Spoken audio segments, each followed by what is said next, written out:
പർവ്വതങ്ങൾ ഛിന്ന ഭിന്നമാകും. ചെക്കന്മാര് ശ്വാസം വിടാതെ അങ്ങനെ നിന്നു. ഉസ്താദ് പറഞ്ഞു മാത്രമല്ല കടല് ആളിക്കത്തും. ബേജാറാകഞ്ഞെങ്കിലും പോണം. ഇതൊക്കെ കേട്ടപ്പോ ശാന്തമായ സൂചി വീണാക്കിക്കുന്ന നിശബ്ദതയുള്ള ആ സദസ്സിൽ ഉസ്താദ് പറഞ്ഞു പത്രേ, അന്ന് അള്ളല്ലാത്ത ഒന്നും ഉണ്ടാവില്ല, അന്ന് അള്ളല്ലാത്ത ഒന്നും ഉണ്ടാവില്ല.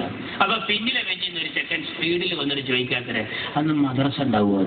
ഓന്റെ ബേജാർ എന്താ പറയാ, സദർ ഉസ്താദ് മരിച്ചിട്ടാണ് മദ്രസയിൽ പോകാനെന്റെ കാത്തിപ്പ് എന്ന പോലെ ഈ പള്ളി പൊളിക്കുന്നു, JCB വന്ന് മഞ്ചേരി പള്ളിയുടെ മിനാരം പൊളിക്കുന്നു, മദ്രസ അവതാളത്തിലാകുന്നു.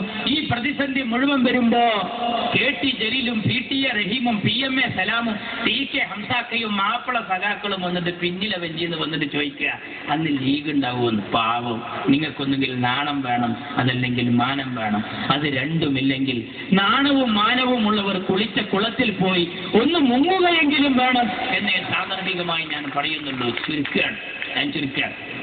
കേരളത്തിൽ ഭരണം കൊണ്ട് പൊറുതിമുട്ടിയ നിങ്ങൾക്ക് അടുത്ത തെരഞ്ഞെടുപ്പിൽ ചാൻസ് വരാനിരിക്കുന്നു അല്ലേ? ഇങ്ങനെ വിലക്കയറ്റം രൂക്ഷമായ ഒരു കാലഘട്ടത്തിന് മുമ്പുണ്ടായിട്ടുണ്ടോ? തക്കാളിപ്പട്ടിക്കൊക്കെ ഗോദ്രജിന്റെ കൂട്ടുതേണ്ടി വന്നില്ലേ? മാറ്റിച്ചേരാ എത്ര രൂപയാണ്? 40 ഉറുപ്പ്യ തക്കാളിക്ക് വരെ വന്നില്ലേ?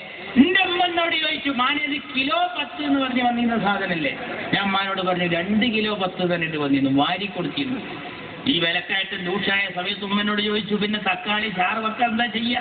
ഞാൻ പറഞ്ഞു പഴയ മാതിരി നല്ല ഭരണം വേറെ, അതുകൊണ്ട് തൽക്കാലം എന്തെങ്കിലും 1 2 എണ്ണം എടുത്ത് ഇങ്ങനെ ഉപയോഗിച്ചാൽ മതി. അമ്മ പറഞ്ഞു ഇതിന്റെ ചൂരും മണമൊക്കെ വേണ്ടേ കുട്ടിയെ? ഞാൻ പറഞ്ഞു ചൂരും മണമൊന്നും വേണ്ട, നിങ്ങൾ ആ ഒരു തക്കാളി എടുത്തിട്ട് ആ ചാറിന്റെ ചട്ടിമൊന്നുണ്ട് വിഞ്ഞാക്കിക്കാളി. ഈ പറമ്പിലും ഈ ദേഹത്തിലും ഈ കേരളം എന്നാകെ ഉപദ്രവിക്കുന്ന സഖാവ് അച്യുതാനന്ദൻ, കൊടിയേരി, പിണറായി തുടങ്ങിയ എല്ലാ മൂർത്തികളും ഒരു 2 കൊല്ലത്തേക്ക് കൂടി അടങ്ങി നിൽക്കണമെന്ന് പറഞ്ഞ അടുപ്പിൽ കണ്ടിട്ടും തേച്ചിട്ടൊരു പൊട്ടി വെക്കും. ആ മണം മതി നമുക്ക്, അത് ആലോചിച്ചിട്ട് കാര്യമില്ല. രൂക്ഷമായി പോയി ബാണം പോലെ കുതിച്ചു വരിക. ഞാൻ ചോദിക്കുന്നു, മാറ്റിച്ചേരാ ഇങ്ങനെ കറണ്ട് കട്ടുണ്ടായ ഒരു കാലഘട്ടം ഉണ്ടായിട്ടുണ്ടോ? ഞങ്ങളെ ഭരണത്തിൽ കറണ്ടിന് ചാർജ് കുറച്ചു എന്ന് മാത്രമല്ല എമർജൻസി മുഴുവൻ കേടുന്നു. കാരണം എന്താ? ഉപയോഗിക്കായിട്ട്. എന്നാ ഇപ്പോഴത്തെ സ്ഥിതി എന്താ? രാവിലെ കറണ്ട് പോണ്, ഉച്ചക്ക് കറണ്ട് പോണ്, വൈകുന്നേരം കറണ്ട് പോണ്, എന്നിട്ട് കറണ്ട് കട്ട് യശാമാരിവിന്റെ ഇടയിൽ. മാറ്റിച്ചേരതിൽ യഥാർത്ഥത്തിൽ കട്ട് ഏതാ? രാവിലെ പോയതാ, ഉച്ചക്ക് പോയതാ, വൈകുന്നേരം ഏതാണോ ഇതിൽ യഥാർത്ഥത്തിൽ കട്ട്? പണ്ട് ഒരു ഡോക്ടറെ അടുത്ത് നല്ല തടിയനായ ഒരുത്തനും പോയിട്ട് പറഞ്ഞു, ഡോക്ടർ അവിടെ ഇവിടെയൊക്കെ ഒരു വേദന ഉണ്ട്. ഡോക്ടർ പരിശോധിച്ചിട്ട് പറഞ്ഞു, ബേജാറാകണ്ട, ഭക്ഷണം ഒന്ന് നിയന്ത്രിച്ചാൽ മതി. ഡോക്ടർ എഴുതി കൊടുത്തു. രാവിലെ 2 ഇഡ്ഡലി, ഉച്ചക്ക് 1 കോരി ചോറ്, വൈകിട്ട് 2 കപ്പ് കഞ്ഞി. ഇത് കേട്ട് ഈ സാധു ആകെ മൊത്തം നോക്കി. രാവിലെ 2 ഇഡ്ഡലി, ഉച്ചക്ക് 1 കോരി ചോറ്, വൈകിട്ട് 2 കപ്പ് കഞ്ഞി. പുറത്തേക്കിറങ്ങി. തീറ്റപ്രിയനായ ഇയാൾക്ക് സംശയം തന്നില്ല. വാതിൽ മുട്ടി. ഡോക്ടറുടെ അടുത്തേക്ക് തലട്ടിട്ട് ചോദിച്ചു, ഡോക്ടർ രാവിലെ 2 ഇഡ്ഡലി, ഉച്ചക്ക് 1 കോരി ചോറ്, വൈകിട്ട് 2 കപ്പ് കഞ്ഞി എന്ന് നിങ്ങൾ ഈ പറഞ്ഞത്, ഇത് യഥാർത്ഥത്തിൽ ഭക്ഷണത്തിന്റെ മുമ്പ് അതാ ശേഷം? അതിനുള്ള ഭക്ഷണം മാറ്റിച്ചേരാ. രാവിലെ കറണ്ട് പോണ്, വൈകുന്നേരം കറണ്ട് പോണ്. എന്താ സ്ഥിതി? ആലോചിക്കണം സുഹൃത്തുക്കളെ. ഇവർക്ക് കഴിയില്ല. മാറ്റിക്കാർ റോഡൊന്ന് നന്നാക്കിക്കൂടെ? എന്റെ മുനീർ സാഹിബ് ആ റോഡ് നന്നാക്കിയപ്പോഴാണ് ഒരു വിദേശി വന്നിട്ട് ചോദിച്ചത്, ആരാണ് ഇവിടുത്തെ പൊതുമരാമത്ത് മന്ത്രി? ആ റൂമിൽ അതാ അനക്സിന്റെ വാതിൽ മുട്ടി. സൂര്യപ്രഭ പോലെ അത്തോളിയിലെ മുത്ത് സിയത്തിന്റെ പുന്നാരമോൻ മുനീറിന്റെ കടന്നു വന്നു. ആ വിദേശി പറഞ്ഞത് കേൾക്കണം ലേഡി വിരോധികൾ ആരെങ്കിലും ഉണ്ടെങ്കിൽ. എന്താ വിദേശി പറഞ്ഞത്? മോനെ മുനീറെ, നിന്റെ മുഖം പോലെ സുന്ദരമാണ് നാഷണൽ ഹൈവേ എന്നാ. മാറ്റിച്ചേരാ മോനെ മുനീറെ, എന്റെ മുഖം പോലെ സുന്ദരമാണ് നാഷണൽ ഹൈവേ എന്നാ. സഖാവേ മുനീർ സുന്ദരനാ, ഓ വല്ലാത്തൊരു സംഭവമാണ്. അതേമാതിരി ഒന്ന് എന്റെ കൂട്ടത്തിലുണ്ടെങ്കിൽ എത്ര നന്നായിരുന്നു.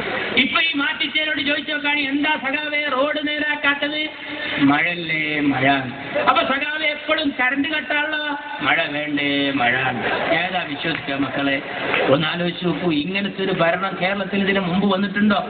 ഏതെങ്കിലും രംഗത്ത് മെച്ചെന്ന് പറയാണ്ടോ? ഞാൻ ചുരുക്കുന്നു സുഹൃത്തുക്കൾ, ഒരൊറ്റ കാര്യം പറയാം. സ്കൂളുകളെ മുഴുവൻ ചൂതാട്ട കേന്ദ്രമാക്കിയില്ലേ ഇവര്? ബുക്കില്ലാതെ പഠിക്കുന്നൊരവസ്ഥ വന്നില്ലേ? പരീക്ഷയ്ക്ക് പോണ മക്കൾ ചോദിച്ചു, ഞങ്ങൾ ഇതുവരെ ബുക്ക് കണ്ടിട്ടില്ല, പരീക്ഷ എഴുതണം, എന്താ എഴുതുക? ഞാൻ പറഞ്ഞു, ധൈര്യമായിട്ട് പോയിക്കോളി, പെന്നിൽ മഷി ഉണ്ടോ, നമ്പർ ഇടുക, 1 2 3 4. ബുക്ക് വന്നിട്ടില്ല, വരൂല്ല, കിട്ടിയിട്ടില്ല, കിട്ടാൻ സാധ്യതയില്ല. ഇത്ര റാഹത്തുള്ള പരീക്ഷ അടുത്തൊന്നും വരില്ല, ഞങ്ങൾ ധൈര്യമായിട്ട് പോയിക്കോളി. എന്താ സ്ഥിതി നടിയങ്ങൾ? ഏത് ഓഫീസിൽ ചെന്നാലും ലോട്ടറി ടിക്കറ്റാണ്. പഞ്ചായത്ത് മെമ്പർ എന്ന നിലയിൽ കുറ്റിപ്പുറത്ത് ഞാൻ ഈ തെങ്ങ് തടം തുറക്കുന്നതിനും വളത്തിനൊക്കെ എൻ്റെ നാട്ടുകാർക്ക് എഴുതി കൊടുത്തു. ഇത് പാസ്സായി കൃഷി ഓഫീസിൽ നിന്ന് വളം വാങ്ങാനും കാശ് വാങ്ങാനും സബ്സിഡി വാങ്ങാനും ഈ തള്ളാനൊക്കെ പോയി. അപ്പൊ ഈ സാധുക്കൾക്കും കൊടുത്തിട്ടൊന്ന്. ഒരു തള്ള നല്ല സന്തോഷത്തിൽ ഇന്ന് വന്നിട്ട് ടൗണിൽ വന്നിട്ട് പറഞ്ഞ്, പൊന്നാരമാണ് എന്നെ റബ്ബ് നേരാക്കട്ടെ, എന്നൊക്കെ ജയിപ്പിച്ചത് ഒരു കാര്യത്തിൽപ്പെട്ടിന്റെ കുട്ടിയെ ഇത് എവിടുന്നാ മാറുക. തള്ളന്റെ വിചാരം 2000-ന്റെ ഒറ്റോട്ടാച്ചിട്ട് പോയ ലോട്ടറി ടിക്കറ്റാണ്. ലോട്ടറി ടിക്കറ്റാണ്. ഒന്ന് ആലോചിച്ച് നോക്കൂ. ഓഫീസിൽ മുഴുവൻ ലോട്ടറി ടിക്കറ്റ്. സ്കൂളിലേക്ക് കൊടുത്തിരിക്കുന്നു സ്പോർട്സ് ലോട്ടറി, സാന്ത്വനം ലോട്ടറി, ലക്ഷം വീട് ലോട്ടറി, മാഷ്മാരുടെ കയ്യിലൊക്കെ ലോട്ടറി. വരാന്തേ കൂടിയ ഇന്നത്തെ കേരള, ഇന്നത്തെ കേരള, ഇന്നത്തെ കേരള. ഇങ്ങനെ എല്ലാ ലോട്ടറി നഷ്ടത്തിലായപ്പോൾ സ്കൂളിലേക്ക് കൊടുക്കുക. അങ്ങനെ നഷ്ടം വന്ന ഖാദി ബോർഡ് നഷ്ടത്തിലാന്ന് അറിഞ്ഞപ്പോഴാ മന്ത്രി ഓർഡർ ഇട്ടു. അച്യുതാനന്ദൻ ഉടനെ അതിന് ശരിയിട്ടു. എന്തായിരുന്നു ഓർഡർ? പഞ്ചായത്തിലേക്ക് വന്നു. രക്ഷിതാക്കളെ എതിർപ്പുകൊണ്ടപ്പോ വരാത്തത് എന്തായിരുന്നു അത്? ഖാദി ബോർഡ് നഷ്ടത്തിലാന്ന് പറഞ്ഞപ്പോ 2 ദിവസം ഖദർ വസ്ത്രം യൂണിഫോമായി സ്കൂളിൽ ധരിക്കണം. നോക്കാൻ നിങ്ങൾ നഷ്ടം വന്നതൊക്കെ സ്കൂളിലേക്ക് കൊടുക്കുക.